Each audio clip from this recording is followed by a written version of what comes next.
If you hear me!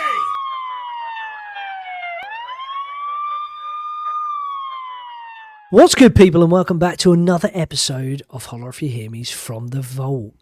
Yes, it is me, your humble host, Fraz, and joining me this week, I have the kayfabe assassin, Mr. AndiNero. Hello. And obviously, the ring historian himself, DirtyDave.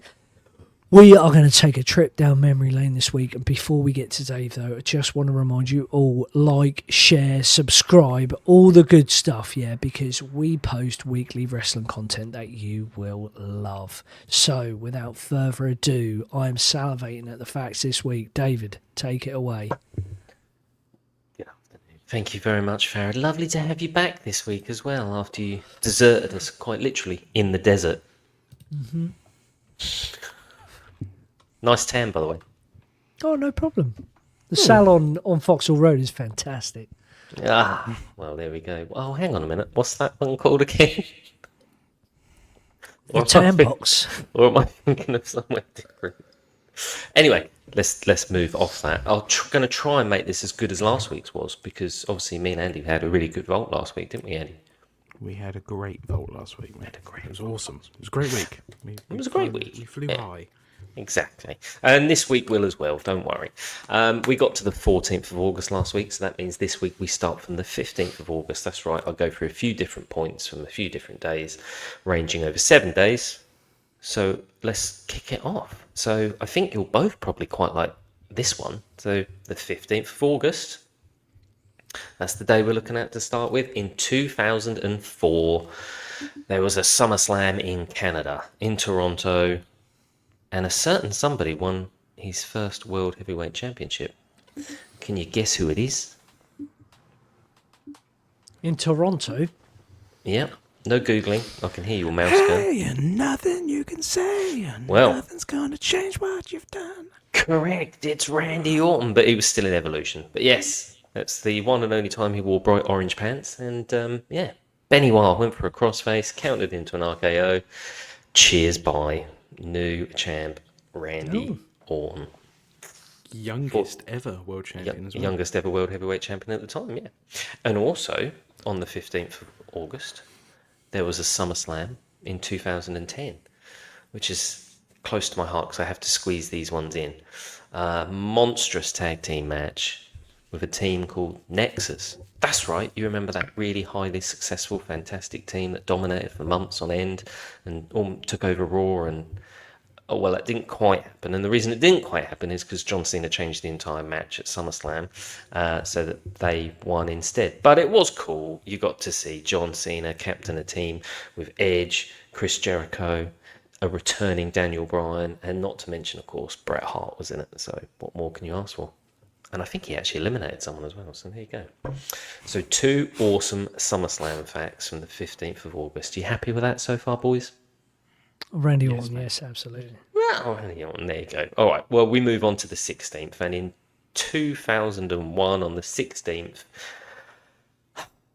let me do this for you, boys. If I do this, and then you tell me what you think, will you remember it? Can everybody see that? Yeah, the debut of the Fist. Yes. Oh. The first ever Fist SmackDown. Yeah, it was the first ever live SmackDown up to this point as well, and it was on the UPN network, and it was the debut of the Fist stage because, of course, Rhino had speared Chris Jericho for a very small portion of the stage the previous week. So, of course, because only a very small portion of the stage was damaged, we need to rebuild the entire thing. But it was fantastic. But in 2004, something that was even more fantastic. So on the 15th, Randy Orton won the world title. Well, on the 16th, what do you think he was doing? Well, he was having a Randy Orton celebration. That's right.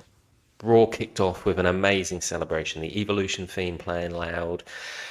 Balloons coming down. Absolute carnage. Absolute chaos. Absolutely fantastic. Great start to the show. But the end of the show, it wasn't balloons that were coming crashing down. It was Randy Orton, because Andy's got it right. At the end of the show, Evolution and Triple H turn on Randy Orton when Triple H does the famous 2 thumbs down. Boom. And then and Batista cheers buys Orton off his shoulders, and that will set up a fantastic match between Triple H and Randy Orton at the next pay-per-view. The start of a storied rivalry. The start of a story. Well, you could say that their first match in a storied rivalry. Yes, you can. In 2009, one that should pique both your interests. It's TNA Hard Justice, and there was one last week on our show as well. Now, I've quadruple checked this, but you might want to get ready on Wikipedia because I made a small boo-boo last week. Apparently, Kurt Angle retained the TNA Championship against, I think it was Matt Morgan and Sting in some sort of weird weird triple threat matchy type thing. Yes, yeah. Believe it or not, Matt Morgan was actually over at the time. Yes. He was very over in TNA. I do remember Mr. Morgan. So there's a Kurt Angle for Farid there, and a TNA reference, and obviously you love Kurt Angle as well. And he said, there we go. Now, Fraz, on Raw recently, who you been really liking? Who's been standing out to you? Tozawa? Probably not quite Tozawa. If we had to think again. Okay, Bron Breakker. No. Okay.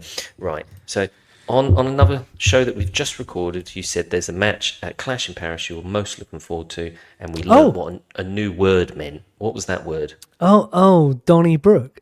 And we sort of said, Rusev or Sheamus. Sheamus, there we go.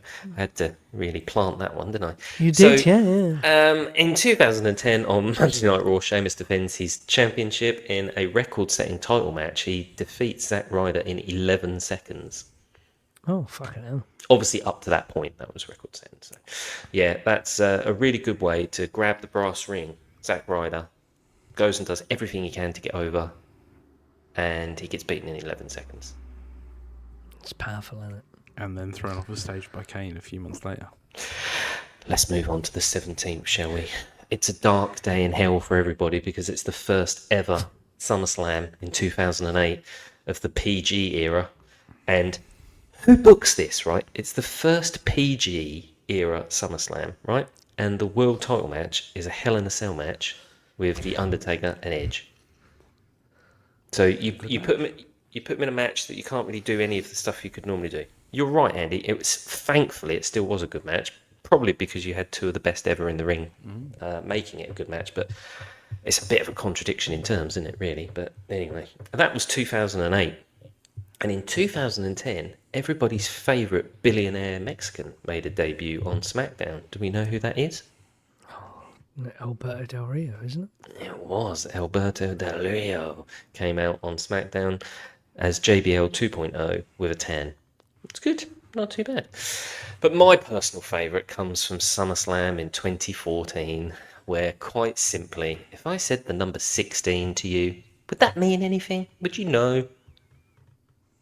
16 suplexes? 16 suplexes. So what does that take you to? It takes you to Suplex City. That takes you to Brock Lesnar, cleaning house on John Cena and winning the championship. And he deserved it. He was in khaki-coloured pants, which I just can't forgive him for. Jeans I can just about get away with, but you don't show up to SummerSlam in, like, brown trousers, do you? I mean, you're not Shawn Michaels, so what are you playing? Well, yes, that's right. It's the SummerSlam where Brock Lesnar massacres John Cena. Still probably the greatest one-sided match I think we've ever seen, or certainly that I've ever seen. That is a John Cena match I can go back and watch over and over again. What about Cena and Taker at WrestleMania? That was pretty one-sided. Yeah. We'll talk about that from the vault in like April. This is my summer fix. We'll get to spring fix later. And how random was this? There were no decent birthdays on the 15th, 16th, but on the 17th we've managed to have some. So Beautiful Paige was born on the 17th of August in 1992. Obviously the downside is she's from Norwich, but we don't hold that against her. And also, who remembers Kai and Tai? Yeah. Choppy, your pig. Indeed. Exactly. But do you remember the original sort of Kai and Tai? There was a few more members, and they all come out in like jeans and jumpers and stuff like that. And one of them was called Dick Togo, or Dick To Go, as certain people call him. And he was born on the 17th of August in 1969. How appropriate is it that Dick To Go was born on 1969? Maybe I've just got a crazy, dirty, filthy mind, but hey. DirtyDave for a reason. This is it. Multiple layers to me. Multiple layers. In 1993, one that Farid is going to absolutely love. It's Clash of Champions 24. Do you remember it, Fraz? I don't, but you should. Absolutely, of course I do.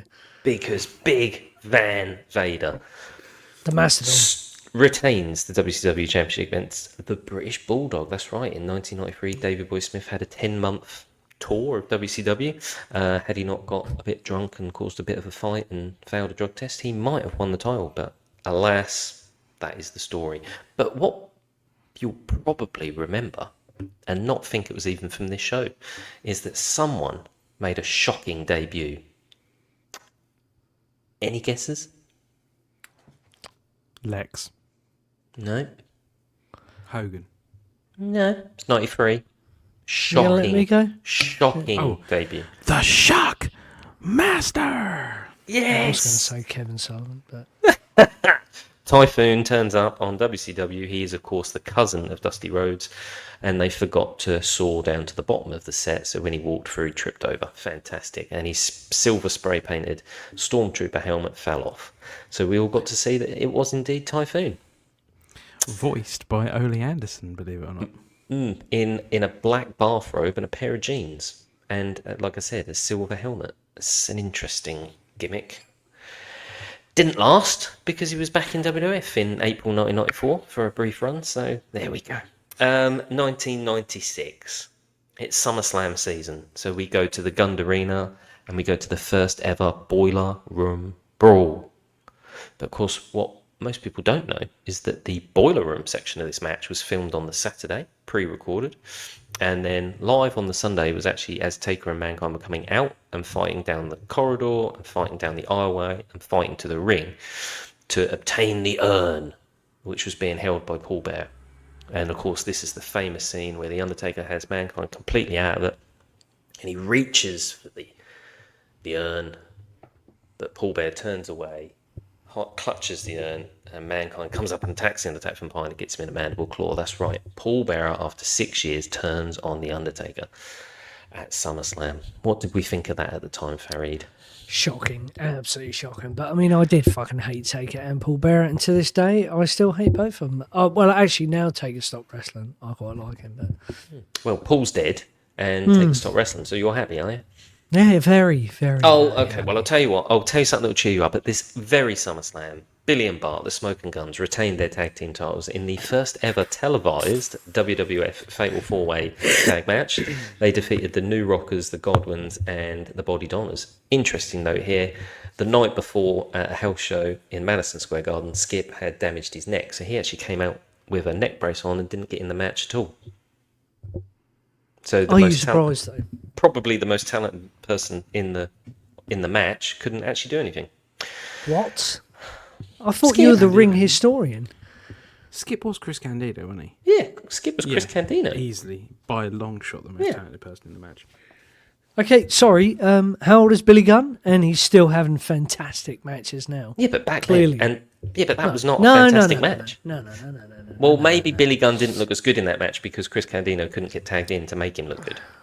No, absolutely not. You're both wrong. Next I fact. think Billy Gunn got the pinfall anyway. 2013, another fantastic SummerSlam and another moment for me to cherish. It's Daniel Bryan defeating John Cena. As if it doesn't get any better. As if it doesn't get any better than that. He doesn't. Then Randy Orton comes out and cashes in the Money in the Bank and wins the title off Daniel Bryan. So what a night, what a SummerSlam that was. Almost a thumbs down, thumbs up situation really, but no, it was good. And a birthday. Speaking of the Body Donners, this is really important. Dr. Tom Pritchard, who was Zip, was born in 1959 on this day, so that's his famous birthday. So there you go. Tom Pritchard. On the 19th of August in 2001, we have the Invasion SummerSlam, the SummerSlam where it's WWF, WCW, ECW, and of course it's probably most famous for The Rock winning the WCW title when he returns from Scorpion King, and beats Booker T. And that was actually the main event match, believe it or not. But the match that really stole the show as just a match was Stone Cold and Kurt Angle for the WWE Championship. But you've also got the Hardcore Championship, which was a ladder match between Rob Van Dam and Jeff Hardy. There's also a steel cage match for the Unified Tag Team Championships. Edge wins the Intercontinental title. There's loads of stuff going on. It's a fantastic show, but underestimated because it's a no contest finish. But go back and watch the Austin Angle match. It's fantastic. And Angle and Austin both said it's one of their hardest matches that they ever had with each other. So yeah, good SummerSlam, Andy. I remember you liked the Invasion Angle. Were you pleased with this one? I love the Invasion Angle. I actually thought Edge and Lance Storm stole the show on that one. But it's good. Yeah, I mean that's a good. That was a good. That match is phenomenal. A really good opening match as well for the Intercontinental title, wasn't it? Yeah, no, that was very good. We have a couple more SummerSlams because it is SummerSlam season. So in 2012, Brock Lesnar defeated Triple H, and in 2018, Roman Reigns defeated Brock Lesnar. So Brock loses, Brock wins, Brock loses, Brock wins. He doesn't always have to win, like everybody says. And everybody's favourite ring announcer, Fraz, who do you think she is? Lillian Garcia. Lillian Garcia was born in 1973 on the 19th of August, and everybody's favourite Dream was born in 1995. But what dream was it? That 1995. Hakeem, the African Dream. Was born in 1995? Yeah, absolutely. No, it's the Velveteen Dream. Oh God. We don't. Yeah, no. We might bleep We're not. that one, but yeah, he's not our favourite. Oh right, okay. Who the fuck is he? Is that Benoit. that geezer from NXT, isn't he? I can't keep up with these youngsters. Touching kids and touching other members of the Did staff, and yeah, he's Jesus wrong, apparently. Christ. But accused, never proven. Never proven. But, so. Well, maybe that's who Ronnie was hanging around with in Tokyo the other day. Anyway, let's move on to the 20th. We've got 2 days left, people. Hold it together. The 20th of August in 1995. I'm going to take you all the way to Japan. It's very interesting that you say that, actually, because it's the King of the Deathmatch tournament final between Cactus Jack and Terry Funk, that famous match where there's nails, barbed wire, exploding cages, exploding chairs, exploding barbed wire, blood's everywhere. It's carnage. The whole crowd's exploding. Everybody's exploded. And that's why it's an 18. And Cactus Jack defeated Terry Funk. And if another little known fact, Cactus Jack's music was used on a porno. So there you go. Like I said, it was clearly what, Whole an Lot of 18. Groove is a porno. No, the WWF version. I don't know where they got. Anyway, swiftly moving on. In 2001, because Austin had retained the championship, the Invasion, the Alliance, WCW and ECW, held Austin Appreciation Night. That's right. Austin did not defeat Kurt Angle at SummerSlam, but he kept his championship. So they held Austin Appreciation Night. And of course, how better to spoil a ring full of 30 people praising someone who didn't even win the night before than for the opponent to come driving out in a milk truck. That's right. Kurt Angle comes flying down to the ring like a speeding bullet in this milk cart and sprays the entire alliance. Should I just say that? Kurt Angle sprays the alliance? No, with milk. Also, we're told. So this week's episode from the Vault is everyone's exploding everywhere and Kurt Angle spraying all over. It's an explosive episode from the Vault. Episode, indeed. Speaking of explosions, in 2006 at SummerSlam, Hulk Hogan had his last ever WWF match. That's right, it was Legend versus Legend Killer, and he actually did defeat Randy Orton. Wait, when was the Shawn Michaels match? We'll get to that. Don't you worry. Tune in from the Vault next week, where I have overselling history. No, or do I, Andy? Or do I? Is it next week or is it next? Who knows? Let's find out in a minute. But fantastic birthdays. Oh, am I still here? No, you're still there. It's just, I think it's my connection. You're good. Oh, okay. You panicked me.